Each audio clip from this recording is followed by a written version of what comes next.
Muy estimados televidentes, el 11 de julio se celebra San Benito Abad, o San Benito de Nurcia, uno de los personajes más grandes de la historia de Europa y de la historia de la Iglesia Católica.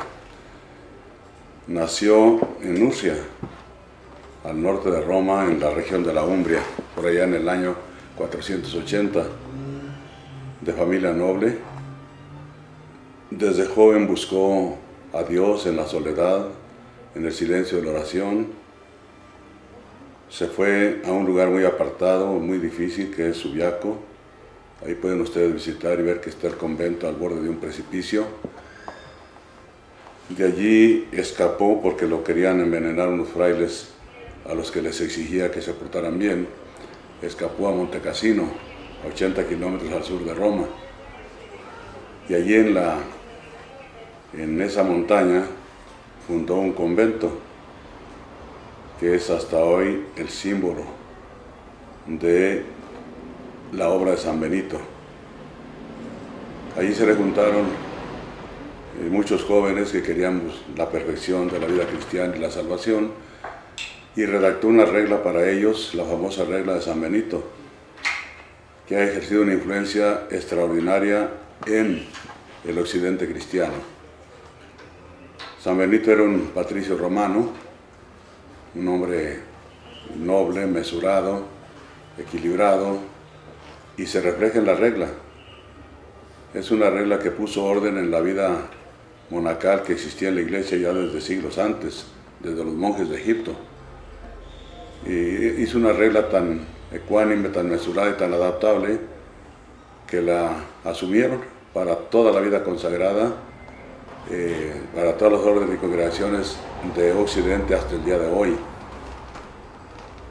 En esa regla se evitan extremos, los extremos de las mortificaciones de los frailes o de los monjes de Oriente. Algunos se dicen que toda la vida subido en una columna, ya en la estilita, en una columna toda su vida. Otros se mortificaban en el comer, en el beber hasta el exceso, etc. San Benito no hizo una regla muy serena, muy equilibrada, pero con líneas fundamentales que nacen del Evangelio. La consagración a Dios de los monjes se expresa todavía hasta la fecha en todas las congregaciones y órdenes en los 3 votos de pobreza, castidad y obediencia, con lo que se renuncia a todo para quedarse solamente con el Señor. La vida de los monjes debía gastarse, el tiempo de los monjes, en 2 cosas, en el trabajo y en la oración. El lema era ora et labora. La oración en común, la oración particular, la oración litúrgica. Los benedictinos son hasta la fecha los más versados y maestros en la liturgia de la iglesia. Y el trabajo era muy variado.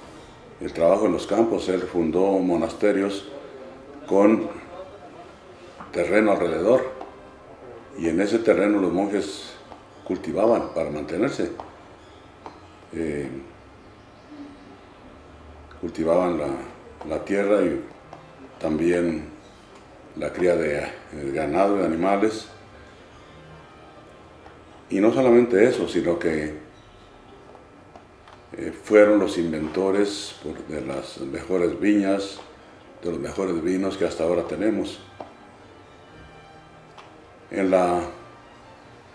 San Benito coincidió con el caos de Europa, porque los bárbaros destrozaron el Imperio Romano, que era al fin y al cabo orden y ley, lo acabaron, y entró la Europa en ese siglo VI, VII, VIII, entró la Europa en un caos de barbarie, de ignorancia, de violencia.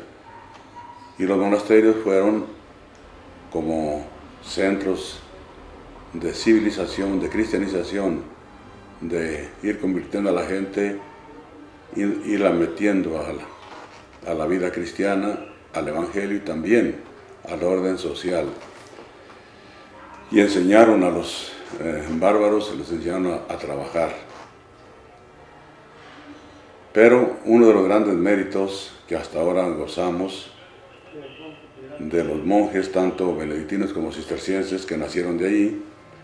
Uno de los muchos méritos es haber transmitido a la posteridad lo que quedaba de la sabiduría de los clásicos griegos y romanos.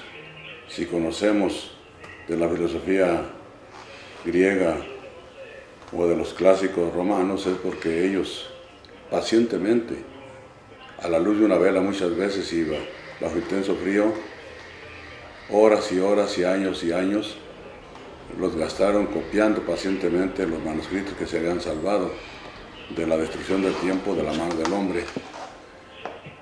Por eso se le llama a San Benito el padre de Occidente, el padre de Europa, así lo dijo Benedicto cuando aceptó ser sumo pontífice y se puso ese nombre, dijo, por San Benito el padre de Europa.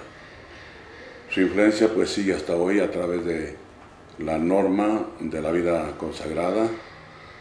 Miles y miles y miles de religiosos en el mundo se atienen fundamentalmente al precepto de San Benito y en la vida consagrada. Florecieron los benedictinos de una forma que no se puede uno imaginar. Para el siglo XIV habían sido ya 24 papas de la Iglesia, habían sido benedictinos, 200 cardenales, 7,000 arzobispos, 15,000 obispos, 1,500 santos canonizados. Y en su mejor época llegó a haber 37,000 conventos benedictinos esparcidos por la cristiandad. El símbolo de esta obra de San Benito es su gran convento o monasterio de Monte Cassino. Ahí está para que sea visitado por todos los peregrinos que vayan a Italia, a Roma. Un convento que es el símbolo de la permanencia, porque fue fundado por San Benito en el siglo VI. Los lombardos hacia el siglo VIII lo saquearon, los sarracenos después lo destruyeron. Un terremoto en el siglo XIV lo echó a tierra. Las tropas napoleónicas en 1799 lo saquearon. Y en la Segunda Guerra Mundial las bombas lo destruyeron. Pues ha sido construido y reconstruido una y otra vez. Es un hermosísimo, un grandioso convento en piedra blanca, en mármol blanco y travertino, que merece la pena visitar.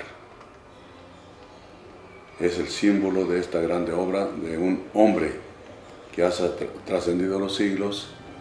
Es San Benito de Nursia, fundador de los benedictinos y, como quien dice, la norma, el camino para la vida consagrada en la Iglesia de Occidente.